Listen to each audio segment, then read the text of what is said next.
স্বাগত ডিবিসি দেশের সংবাদে। আপনাদের সাথে আছি আমি শোভন শাহমিন দিশা। পৌষের শীতের দাপটে কাবু সারা দেশ। রংপুর বিভাগ সহ 13 জেলায় বইছে মৃদু শৈত্যপ্রবাহ। কুয়াশায় ঢাকা পড়েছে দেশের বেশিরভাগ অঞ্চল। পঞ্চগড়ের তেঁতুলিয়ায় তাপমাত্রা নেমেছে 8.3 ডিগ্রিতে। কষ্ট বেড়েছে শ্রমজীবী এবং ছিন্নমূল মানুষের। আবহাওয়া অফিস জানিয়েছে 3 থেকে 4 দিন থাকবে এই পরিস্থিতি। সূর্যের দেখা মিলবে না অধিকাংশ অঞ্চলে। মেঘাচ্ছন্ন আকাশ, সাথে হিমেল হাওয়া, ঘন কুয়াশার চাদরে ঢাকা পথঘাট। দুদিন ধরে সূর্যের দেখা নেই অনেক জেলায়। পৌষের দ্বিতীয়ার্ধে শীতের তীব্রতা বেড়েছে সারা দেশে। মৃদু শৈত্যপ্রবাহের কবলে রংপুর বিভাগ এবং রাজশাহী, পাবনা, বগুড়া, নওগাঁ ও কুষ্টিয়া জেলা। শুক্রবার সকালে দেশের সর্বনিম্ন তাপমাত্রা 8.3 ডিগ্রি সেলসিয়াস রেকর্ড করা হয় পঞ্চগড়ের তেঁতুলিয়ায়। হিমেল বাতাস বাড়িয়েছে শীতের দাপট। খড়কুটোর আগুনে শীত নিবারণের চেষ্টায় অনেকে। খুব শীত, কুয়াশা, তারপরে আমাদেরকে কষ্ট করে বালু তুলতে হয়। শীতের জন্য হাত পা কোকড়া হয়ে যাচ্ছে। মৃদু শৈত্যপ্রবাহ আর ঘন কুয়াশায় নাকাল ঠাকুরগাঁও এবং কুড়িগ্রামের জনজীবন। দুর্ঘটনা এড়াতে হেডলাইট জ্বালিয়ে চলাচল করছে যানবাহন। তীব্র শীতেও ঘরে থাকার উপায় নেই কৃষকের। কষ্ট হলেও চলছে ফসলের পরিচর্যা। 15-20 দিনে খুব কুয়াশা জন্য আমাদের আলু বিরাট ধরার চিন্তা ভাবনা বিরাট ধরতেছি। কাগজ চোপড় নাই, মানুষের অভাব, বর্তমান কাজ কামাই খুব কম। চুয়াডাঙ্গায় কুয়াশা কম থাকলেও হিমেল হাওয়া বাড়িয়েছে শীতের অনুভূতি। সর্বনিম্ন তাপমাত্রা রেকর্ড করা হয় 10.8 ডিগ্রি সেলসিয়াস। শীতে কাবু রাজধানীবাসীও। তাপমাত্রা নেমেছে 13.6 ডিগ্রি সেলসিয়াসে।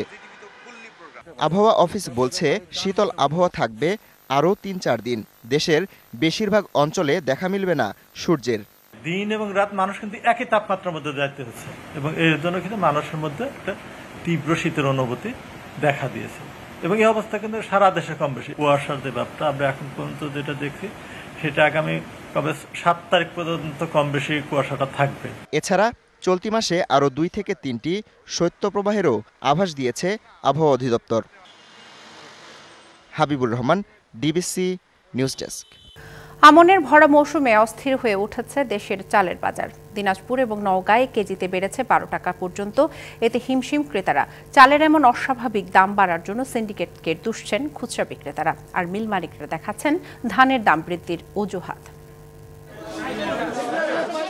দিনাজপুরে উত্তাপ ছড়াচ্ছে চালের বাজার। সবচেয়ে বেশি বেড়েছে মিনিকেটের দাম। খুচরা পর্যায়ে 68 থেকে হয়েছে 80 টাকা কেজি। এছাড়া প্রকারভেদে অন্যান্য চালের দর বেড়েছে 8 থেকে 10 টাকা, আর 50 কেজি বস্তা প্রতি গুনতে হচ্ছে বাড়তি 300 থেকে 400 টাকা। চালের এমন উচ্চ মূল্যে ক্ষুব্ধ ক্রেতা। এমন দাম বৃদ্ধিকে অস্বাভাবিক বলছেন খোদ বিক্রেতারাই। আগে নিয়ে গেছিলাম আমি 1750 টাকা বস্তা 25 কেজি, তো এইবার আসে 1850 আর কি। রেট বেশি। চালের এত রেট খুবই অসম্ভব অবস্থা দাঁড়াচ্ছে ভাই। গভর্নমেন্ট কি আমাদেরকে কম দামে চাল খাওয়াতে পারবে? এগুলো বলে আপনাদেরকে কোনো লাভ নেই। আমাদের এই ব্যবসায়ী জীবনে অনেকদিন ধরে ব্যবসা করছি, এইরকম যে এই 1 মাসের 20 দিন 25 দিনের ব্যবধানে এত যে চালের দাম বাড়বে আমরা এটা কোনোদিনও দেখিনি। চালকল মালিকরা বলছেন গত বছরের তুলনায় প্রায় 400 টাকা কেজি দরে কিনতে হচ্ছে ধান, আর এর প্রভাব পড়েছে চালের বাজারে। গত বছরের চেয়ে এই বছর ধানের বস্তা প্রতি 400 টাকা বেশি, তাই স্বাভাবিকভাবে চালের বাজারটা কিন্তু বেশি হচ্ছে। যে স্টক বিজনেসের নামে লাইসেন্সবিহীন ব্যক্তিরা এই সকল পণ্য যেন কিনতে না পারে। এদিকে সপ্তাহের ব্যবধানে নওগাঁর খুচরা বাজারে প্রকারভেদে কেজিতে 4 থেকে 10 টাকা বেড়েছে চালের দাম। 50 কেজির প্রতি বস্তার সরু চাল 300 থেকে 400 টাকা, আর মোটা চালের দর বেড়েছে 150 থেকে 200 টাকা। চালের এমন দাম বৃদ্ধির জন্য ধানের সংকটকে দুষছেন মিল মালিকরা, আর খুচরা ব্যবসায়ীরা দায়ী করছেন মজুদ সিন্ডিকেটকে। চালের বাজারে স্বস্তি ফেরাতে অবৈধ মজুতদারদের বিরুদ্ধে প্রশাসনকে আরও কঠোর হওয়ার দাবি ক্রেতাদের। Arghamitra Tarafdar, DBC news desk. চট্টগ্রামে উদ্বোধনের 13 মাস পর টোলের আওতায় আসলো প্রথম এলিভেটেড এক্সপ্রেসওয়ে। পাশাপাশি জুলাই গণ অভ্যুত্থানে শহীদ ওয়াসিম আকরামের নামে নতুন করে এই এক্সপ্রেসওয়ের নামকরণ করা হয়েছে। সকালে পতেঙ্গা প্রান্তে টোল কার্যক্রমের উদ্বোধন করেন গৃহায়ন এবং গণপূর্ত উপদেষ্টা আদিলুর রহমান খান। বন্দরনগরী চট্টগ্রামে এলিভেটেড এক্সপ্রেসওয়েতে বাণিজ্যিকভাবে যান চলাচল শুরু হলো। পতেঙ্গা টানেল প্রান্তে বসেছে অত্যাধুনিক 4টি টোল মেশিন, যেগুলোতে নির্দিষ্ট ফি দিয়ে আজ থেকে প্রবেশ করছে যানবাহন।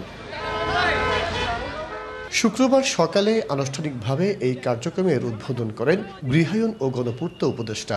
টোল আদায় কার্যক্রম শুরুর পর উপদেষ্টা, মেয়র ও সিডিএ কর্মকর্তাদের গাড়ির বহর প্রথম টোল দিয়ে এক্সপ্রেসওয়েতে প্রবেশ করে। এরপরই টোল দিয়ে পার হতে থাকে সাধারণ যান। চট্টগ্রামে এই জুলাই গণ অভ্যুত্থানে নিহত ওয়াসিম আকরামের নামে এই উড়াল সেতু শুরু করার জন্য যেন টোল প্লাজাটা তার নামে শুরু হয়।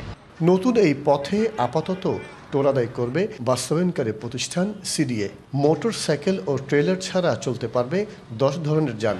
এক্ষেত্রে হার ধরা হয়েছে অটোরিকশার ক্ষেত্রে 30 টাকা, প্রাইভেট কার 80 টাকা, জিপ ও মাইক্রোবাস 100 টাকা, পিকআপ 150 টাকা, মিনিবাস ও ট্রাক 200 টাকা, বাস 280, ট্রাক 300 এবং কাভার্ড ভ্যানের জন্য সর্বোচ্চ 450 টাকা।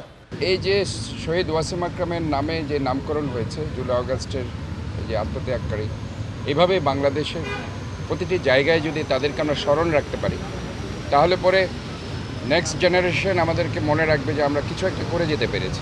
আজকের থেকে চট্টগ্রামের জনগণ এবং যারা চট্টগ্রামে আসবে এই এক্সপ্রেসওয়ে ব্যবহার করবে, টোল দিয়ে যাবেন এবং তাদের টোল দেওয়ার মাধ্যমে দেশের উন্নয়নে তারা তাদের ভূমিকা পালন করবেন। শহরের লাভ হবে, এটা যেহেতু এলিভেটেড এক্সপ্রেসওয়ের একটা কানেক্টিভিটি আছে, এটা মানুষের সময় কমবে। বলা হচ্ছে 4300 কোটি টাকা ব্যয়ে নির্মিত এলিভেটেড এক্সপ্রেসওয়ে বন্দরনগরীর যাতায়াত ব্যবস্থায় নতুন এক মাইলফলক। মাসুদুল হক, ডিবিসি নিউজ, চট্টগ্রাম। গাইবান্ধার গোবিন্দগঞ্জে ট্রলির সাথে সংঘর্ষে এক মোটরসাইকেল আরোহী নিহত হয়েছেন। সকালে গোবিন্দগঞ্জ ভায়া ঘোড়াঘাট আঞ্চলিক মহাসড়কে শহরের পশ্চিম 4 মাথায় এলাকায় এই দুর্ঘটনা ঘটে। স্থানীয়রা জানান, গোবিন্দগঞ্জের বাজার রোড থেকে ইটভাটার পাওয়ার ট্রলিটি দ্রুত গতিতে যাচ্ছিল। এ সময় মোটরসাইকেলটির সাথে সংঘর্ষ হলে ঘটনাস্থলে মারা যান জাহিদ হাসান। সুস্থ জীবনযাপন করতে খেলাধুলার বিকল্প নেই বলে মন্তব্য করেছেন চট্টগ্রাম দক্ষিণ জেলা বিএনপির সাবেক আহ্বায়ক আবু সুফিয়ান। চট্টগ্রামের আতুরার ডিপো মোড়ে ওশান 8 বল হান্টার পুল ক্লাবের উদ্বোধনী অনুষ্ঠানে তিনি আরও বলেন, মাদকমুক্ত সমাজ উপহার দিতে সবাইকে ভূমিকা রাখতে হবে। অনুষ্ঠানে সভাপতিত্ব করেন ক্লাবের স্বত্বাধিকারীরা ওমর ফারুক সুজন। পরে ফিতা কেটে এবং পুল বোর্ডে কিউ দিয়ে শট করেন খেলার উদ্বোধন করা হয়।